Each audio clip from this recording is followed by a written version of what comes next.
Singkat cerita, beberapa hari kemudian, terlihat dirinya yang tengah menonton TV sambil bersantai. Dia yang tengah menonton acara berita di TV. Kemudian mendengar soal berita ada sebuah geng yang bernama Bonten. Mereka merupakan organisasi kriminal yang sangat meresahkan. Mereka tidak akan segan-segan menyakiti masyarakat. Takemichi yang menonton berita itu seketika mengingatkannya kepada Tomen sebelum dirinya merubah masa depan. Lalu di saat acara berita itu menampilkan rekaman para petinggi Bonten, seketika Takemichi langsung sangat terkejut. Yang ternyata di antara para petinggi Bonten, terlihat satu orang yang wajahnya tidak terlihat oleh kamera. Namun di leher belakang orang itu terlihat sebuah tato yang rasanya tidak asing baginya. Bahkan di saat dia memperhatikan fisik orang itu, Takemichi langsung merasa dirinya mengenal orang itu. Keesokan harinya terlihat Takemichi dan Hina pergi ke tempat Angry dan Smiley. Takemichi yang sambil menunggu pesanannya, masih memikirkan petinggi Bonten yang rasanya tidak asing baginya. Hinata yang melihat Takemichi tidak fokus langsung mengomelinya. Dan setelah pesanan mereka sudah jadi, mereka kemudian menikmatinya dengan lahap. Takemichi yang tengah makan dengan lahap, tiba-tiba terhenti karena melihat foto mereka yang masih menjadi petinggi Tomen. Angry dan Smiley yang menyadari Takemichi melihat foto itu, langsung mengatakan jika foto itu adalah saksi masa muda mereka. Takemichi yang setuju dengan itu, juga langsung tersenyum mengatakan, sayang sekali mereka tidak bertemu dengan Maiki. Apakah Maiki saat ini baik-baik saja? Smiley yang mendengar itu kemudian mengatakan, dirinya juga tidak tahu bagaimana keadaan Maiki yang sekarang. Takemichi yang mendengar Smiley tidak tahu keadaan Maiki, tentu menjadi kebingungan mengatakan, bagaimana mungkin mereka tidak tahu keadaan Maiki? Bukankah Maiki saat ini membuka restoran di luar negeri? Dan bukankah mereka juga sering bertemu di saat Maiki pulang ke Jepang? Angry yang mendengar itu langsung menegaskan, mereka memang pernah mendengar cerita itu dari Draken. Tapi selama 10 tahun ini, mereka sama sekali belum pernah bertemu lagi dengan Maiki. Takemichi yang mendengar kebenaran itu, tentu membuatnya sangat terkejut. Apakah mungkin Draken membohonginya? Dia yang terus memikirkan hal itu tiba-tiba tidak sengaja melihat anting Hina. Dan seketika membuatnya teringat dengan anting Izana, yang sangat mirip dengan tato petinggi Bonten yang dilihatnya di berita. Takemichi yang sekarang menyadari ternyata tato itu sangat mirip dengan anting Izana. Seketika membuatnya menjadi sangat syok dan mengatakan, apakah mungkin orang itu adalah Izana Kurokawa? Dia yang begitu sangat terkejut dengan itu, langsung berlari ke tempat Draken. Lalu di saat sudah sampai di tempat Draken, Takemichi langsung berteriak memanggil Draken. Draken yang melihat Takemichi berteriak dengan wajah cukup kesal tentu kebingungan. Ada apa dengan Takemichi? Takemichi yang merasa kecewa dengan Draken, langsung menanyakan, kenapa Draken membohonginya? Draken yang tidak mengerti maksud Takemichi, terlihat masih kebingungan. Namun di saat Takemichi mengatakan Draken membohonginya soal Maiki yang bekerja di luar negeri, seketika dirinya langsung terdiam. Takemichi yang curiga jika petinggi Bonten yang dia lihat adalah Izana, kembali mengatakan, apakah sebenarnya Izana masih hidup? Karena dirinya melihat seseorang yang mirip dengan Izana di berita. Dan apakah sebenarnya Maiki benar-benar masih hidup? Draken yang menyadari dirinya tidak bisa menutupi ini terus dari Takemichi kemudian menceritakan,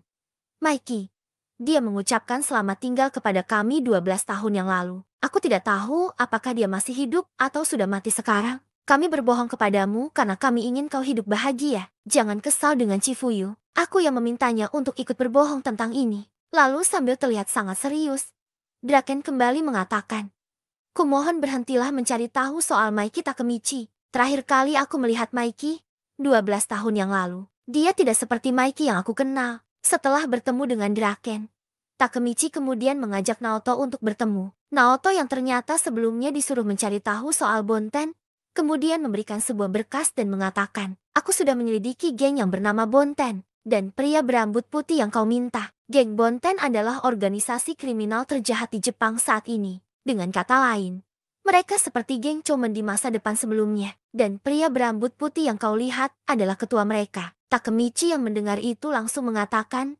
pasti ketuanya itu adalah Izana Kurokawa. Namun Naoto yang mendengar Takemichi menganggap orang itu adalah Izana langsung menegaskan, tidak, Izana sudah lama ditelan bumi. Pria berambut putih itu dulunya dikenal sebagai Maiki yang tidak terkalahkan. Pemimpin tertinggi Bonten adalah Sano Manjiro. Takemichi yang mendengar itu tentu seketika menjadi sangat terkejut. Bagaimana mungkin Maiki menjadi ketua Bonten? Lalu setelah itu adegan berpindah ke markas Bonten. Terlihat di sana beberapa orang yang akan dieksekusi oleh salah satu petinggi Bonten. Mereka yang menyadari sebentar lagi mereka akan dibunuh tentu terlihat begitu ketakutan dan terus memohon agar mereka dimaafkan. Namun mereka yang dianggap berisik langsung disuruh untuk diam dan mendengarkan apa keputusan dari Mikey. Mikey yang seakan tidak punya perasaan langsung memerintahkan mereka dihabisi saja. Orang itu yang mendengar perintah dari Mikey tanpa pikir panjang langsung menembak ketiga orang itu. Terlihat dirinya yang begitu sangat puas. Dan ternyata orang ini adalah Sanju Haruchio, mantan wakil kapten divisi 5 Tomen. Lalu diperkenalkan para petinggi Bonten, di mana Mikey yang menjadi ketuanya, Sanju Harucho yang menjadi petinggi nomor 2, Kakucho yang menjadi petinggi nomor 3, dan selain ketiga orang ini, ada 5 orang yang menjadi eksekutif Bonten, yaitu Mochizuki Kanji, Haitani bersaudara, Hajime Kokonai, dan satu orang lagi yang belum pernah kita lihat sebelumnya, dan orang ini bernama Akashi Takeomi yang menjabat sebagai penasehat Bonten. Lalu setelah memperkenalkan para petinggi Bonten, adegan berpindah lagi ke tempat Takemichi. Dia yang masih tidak percaya jika Mikey menjadi ketua Bonten, langsung mengatakan, pasti Naoto berbohong. Karena di masa lalu sebelumnya, Mikey pernah berjanji akan terus melindungi mereka. Jadi tidak mungkin Mikey berakhir menjadi orang jahat. Naoto yang dianggap sudah berbohong langsung menanyakan, apakah Takemichi meragukan informasi yang dia berikan? Takemichi yang ditanyai itu seketika langsung terdiam. Karena memang Naoto tidak mungkin membohonginya, apalagi memberikan informasi yang salah. Tapi Takemichi yang juga ingin melihatnya sendiri. Kemudian mengatakan, jika dirinya tidak bisa mempercayai hal itu, karena dirinya belum bertemu dengan Mikey di masa depan ini. Naoto yang mendengar Takemichi berniat menemui Mikey, langsung menasihatinya dan mengatakan, apakah Takemichi mengerti betapa bahayanya itu? Takemichi memang pernah berteman dengan Mikey 12 tahun yang lalu, tapi sekarang Mikey sudah berubah. Mikey bukan orang yang sama seperti 12 tahun yang lalu. Namun Takemichi yang memang keras kepala malah menyodorkan tangannya mengatakan, ayo salaman, aku ingin kembali ke masa lalu. Naoto yang mendengar itu, seketika membuatnya sangat terkejut. Tapi Takemichi kembali menegaskan, jika dirinya ingin bertemu dengan Mikey di masa lalu, dirinya ingin tahu apa yang direncanakan oleh Mikey. Naoto yang sangat tidak setuju dengan itu, kembali mencoba menyadarkan Takemichi, tolong kendalikan dirimu. Kau sudah menyelamatkan kakakku. Tujuanmu sudah tercapai. Kau baru kenal dengan Sano Manjiro. Siapa yang peduli dengan apa yang terjadi padanya? Tolong lanjutkan hidupmu di masa depan ini. Namun Takemichi yang merasa Mikey sangat berarti baginya, langsung menangis dan mengatakan, Naoto, aku tidak akan berada di sini jika bukan karena Mikey. Kumohon Naoto, aku akan kembali secepatnya. Naoto yang melihat Takemichi menangis, seketika tidak punya pilihan lain selain menuruti Takemichi. Takemichi yang berhasil membujuk Naoto, kemudian mengucapkan terima kasih. Namun di saat mereka sudah berjabat tangan, terlihat Takemichi yang tidak kembali ke masa lalu. Dia yang kini tidak bisa kembali ke masa lalu, tentu sangat kebingungan. Kenapa dirinya tidak bisa melompati waktu? Naoto yang juga terkejut dengan itu kemudian memikirkan alasannya. Dan setelah berpikir sebentar, Naoto langsung menemukan alasannya. Jika alasan Takemichi tidak bisa kembali ke masa lalu, karena dirinya tidak punya dorongan untuk merubah masa depan saat ini. Jadi alasan Takemichi tidak bisa melompati waktu karena Naoto tidak punya keinginan kuat untuk merubah masa depan saat ini. Karena alasan Naoto ingin merubah masa lalu sebelumnya, agar kakaknya tidak mati di masa depan. Dan karena sekarang tujuan Naoto sudah tercapai, jadi dirinya tidak punya keinginan yang kuat untuk merubah masa lalu lagi. Singkatnya, jika Takemichi ingin kembali ke masa lalu, maka dirinya juga harus bersalaman dengan orang yang ingin merubah masa depan seperti dirinya. Lanjut ke cerita, setelah menemui Naoto, Takemichi kemudian pergi ke tempat Chifuyu dan menceritakan soal dirinya yang tidak bisa lagi melompati waktu. Chifuyu yang mendengar itu, tentu juga langsung sangat terkejut, karena artinya sekarang Takemichi tidak punya keahlian lain selain menangis. Sedangkan Kazutora yang juga berada di sana, terlihat begitu kebingungan mendengar mereka yang membicarakan soal melompati waktu. Lalu di sini Takemichi juga menceritakan soal Mikey, yang kini menjadi ketua Bonten, dan dirinya yang ingin bertemu dengan Mikey. Pasti Chifuyu juga penasaran kenapa Mikey menjadi seperti ini. Namun Chifuyu yang mendengar itu, kemudian mengatakan, di saat Mikey menghilang 12 tahun yang lalu, dirinya juga melakukan pencarian besar untuk menemukan Mikey. Tapi pada akhirnya dirinya tidak menemukan satupun petunjuk soal Mikey. Dan itulah alasan dirinya sekarang berada di sini. Karena menurutnya, Mikey juga pasti sudah menemukan tujuannya saat ini dan menjalani hidupnya sesuai keinginannya. Takemichi yang mendengar itu terlihat mulai paham maksud Chifuyu. Sedangkan Kazutora terlihat diam saja mendengar pembicaraan mereka. Lalu melihat Takemichi yang masih mengurusi kehidupan orang lain. Chifuyu langsung memintanya untuk tidak terlalu memikirkan hal itu. Karena sekarang Takemichi bukan lagi anak kecil. Bahkan sebentar lagi Takemichi akan menikah dengan Hinata. Jadi sebaiknya Takemichi fokus saja dengan kehidupannya saat ini. Lalu setelah mendengar tanggapan Chifuyu, Takemichi kemudian berpamitan untuk pulang. Namun karena dirinya masih tidak rela Maiki menjalani kehidupan seperti ini, Takemichi bergumam mengatakan, Maiki hidup di jalan yang dia pilih sendiri. Aku tidak keberatan dengan itu. Tapi, namun belum sempat Takemichi melanjutkan perkataannya. Tiba-tiba seorang langsung mengatakan, aku tidak bisa menerima Maiki yang saat ini. Takemichi yang mendengar ada seseorang di dekatnya tentu menjadi sangat terkejut dan langsung menoleh ke arah orang itu. Yang ternyata orang itu adalah Kazutora. Kazutora yang juga tidak rela Maiki hidup seperti orang jahat kembali mengatakan, selama 10 tahun, waktu seperti membeku di penjara. Dan setelah aku keluar, ternyata Tomen sudah tidak ada. Maiki tidak ada dan semuanya bersenang-senang. Ini seperti kisah Urashima Taro, tapi ada satu hal yang aku yakini. Maiki pasti tidak berubah sama sekali. Dia bukan tipe orang yang menunjukkan kelemahannya kepada orang lain. Dia menyimpan segalanya untuk dirinya sendiri. Takemichi yang mendengar perkataan Kazutora langsung setuju. Maiki memang orang seperti itu. Dia menanggung semua bebannya sendirian. Lalu Kazutora yang percaya pasti Maiki mempunyai sebuah alasan. Kemudian menegaskan, jika hidup yang Maiki jalani saat ini, pasti bukan hidup yang Maiki inginkan. Jadi dirinya akan mendukung Takemichi yang ingin menyadarkan Maiki. Takemichi yang mendengar Kazutora mau membantunya, tentu menjadi sangat senang. Karena artinya mereka bisa bekerja sama menemukan Maiki. Lalu sambil pergi untuk mencari informasi, Kazutora mengatakan, jika dirinya akan mulai dengan menemui teman lamanya untuk mencari informasi. Takemichi mendengar itu langsung bersemangat mengikuti Kazutora. Namun Kazutora yang ingin mencari informasi sendirian, langsung mengatakan sampai jumpa. Takemichi yang awalnya berpikir mereka akan mencari informasi bersama-sama seketika menjadi sangat malu. Lalu setelah pertemuan itu, mereka pun mulai berpencar mencari petunjuk keberadaan Maiki. 2 bulan kemudian terlihat Takemichi yang tengah mencukur rambutnya di tempat akun. Dia yang sangat galau karena belum menemukan informasi apa-apa soal Maiki.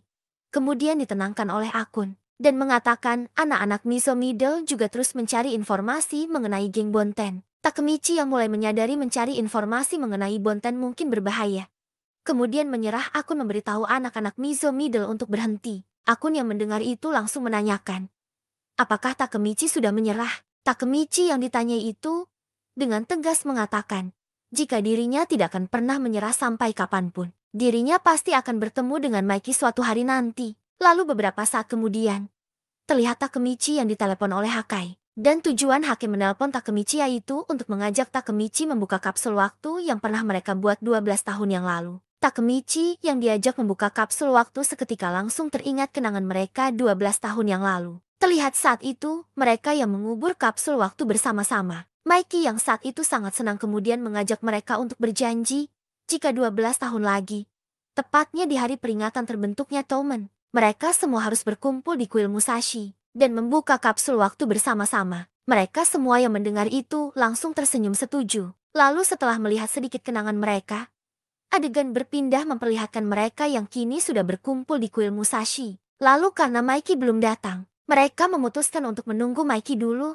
namun sampai tengah malam, Maiki tidak kunjung datang. Draken yang mulai menyadari Maiki tidak akan datang, kemudian mengajak mereka membuka kapsul waktu itu tanpa Maiki. Payan yang cukup kecewa Maiki tidak muncul, langsung mengatakan, kenapa Maiki bersikap dingin kepada mereka? Apakah Maiki benar-benar lupa tentang hari ini? Mereka yang juga lupa tentang apa yang mereka tulis di kapsul waktu, terlihat tidak sabar untuk segera membukanya. Lalu di saat mereka sudah membuka kapsul waktu, terlihat mereka yang terkejut melihat apa yang mereka taruh di masa lalu, di mana Chifuyu menaruh sebuah buku mengenai pesawat, yang ternyata mimpi Chifuyu 12 tahun yang lalu adalah menjadi seorang pilot. Hakai yang melihat mimpi Chifuyu, langsung meledeknya mengatakan, jika mimpi Chifuyu benar-benar kekanak-kanakan. Chifuyu yang mendengar itu tentu terlihat kesal dan mengatakan, memangnya sebagus apa mimpi Hakai 12 tahun yang lalu? Hakai yang sangat pede pasti mimpinya sangat keren. Kemudian membuka miliknya dan mengatakan, jangan kaget ketika kau melihatnya oke. Aku sendiri sebenarnya juga tidak ingat. Dan ternyata mimpi Hakai dulunya ingin menjadi seorang astronot. Chifuyu yang melihat mimpi Hakai, langsung membalas meledeknya. Chifuyu mengatakan, jika mimpi itu lebih parah darinya, mimpinya benar-benar seperti anak SD. Mitsuya yang melihat mimpi Hakai juga langsung meledeknya. Hakai yang begitu sangat malu membaca mimpinya di masa lalu, kemudian berteriak mengatakan, kalau begitu bagaimana denganmu, Taka-chan? Ayo tunjukkan masa lalumu yang kelam. Mitsuya yang membuka miliknya, kemudian menunjukkan sebuah boneka yang dia taruh di masa lalu. Hakai yang melihat Mitsuya menaruh boneka, langsung terkejut dan mengatakan, boneka? Jangan bilang Taka-chan tipe orang yang tidak bisa tidur tanpa memeluk boneka di malam hari. Mitsuya yang mendengar pemikiran Hakai, seketika menjadi sangat kesal dan mengatakan, si bodoh ini, dia yang tidak ingin teman-temannya salah sangka. Kemudian menjelaskan mengenai boneka itu. Karena kami dibesarkan dalam keluarga yang miskin, aku tidak bisa membelikan boneka untuk Luna dan Mana. Jetty ini adalah boneka pertama yang aku jahit untuk mereka. Lalu sambil mengelus bonekanya, Mitsuya kembali mengatakan, biarpun dulunya mereka sangat miskin, tapi dirinya tetap bersyukur untuk itu. Karena jika dulunya dia tidak miskin, mungkin dirinya tidak akan menjadi seperti yang saat ini. Hakai yang mendengar itu seketika langsung menangis terharu. Sedangkan Smiley yang juga membaca mimpinya di masa lalu juga terlihat tertawa. Angry yang juga penasaran dengan mimpinya, kemudian tersenyum membaca surat yang dia buat, di mana dirinya hanya ingin bekerja dengan jujur bersama dengan Smiley. Takemichi yang melihat Angry tersenyum untuk pertama kalinya, tentu membuatnya sangat terkejut. Sedangkan Peian yang tengah membacakan suratnya, seketika membuat Pachin langsung menangis. Karena Peian hanya menuliskan mengenai kerinduannya kepada Pachin di saat Pachin di penjara. Bahkan yang lebih membuat Pachin sangat senang,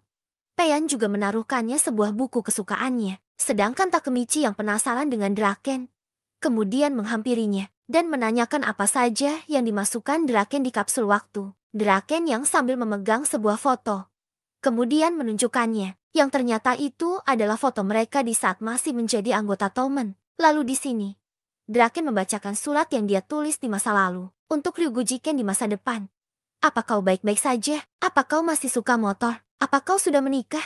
Apa kau sudah punya anak? Apa kau masih mengikuti Maiki kemanapun seperti biasa? Aku sekarang berada di persimpangan jalan hidupku. Tomen dibubarkan. Tomen adalah segalanya bagiku. Aku cukup yakin semua yang di Tomen juga berpikir seperti itu. Kami khawatir, dan bahkan menangis. Tapi aku sangat yakin bahwa Maiki yang paling menderita. Dan suatu saat nanti, kau juga akan menjadi tua. Kau juga akan melupakan perasaanmu ketika masih kecil. Tapi tolong jangan pernah melupakan satu hal. Emma akan selalu ada di sisimu. Semua orang yang mendengar surat yang ditulis oleh Draken, seketika membuat mereka semua langsung terharu. Lalu setelah membaca surat mereka masing-masing, kini tersisa surat milik Maiki. Dan karena Maiki tidak datang, Draken kemudian menyuruh Takemichi membacakan surat milik Maiki. Untuk diriku di masa depan, Sano Manjiro, aku penasaran apa yang akan aku lakukan 12 tahun lagi. Aku tidak tahu akan seperti apa diriku di masa depan. Tapi aku tahu pasti sahabatku akan menjadi seperti apa. Mitsuya akan menjadi perancang busana. Dia akan memiliki kantor mewah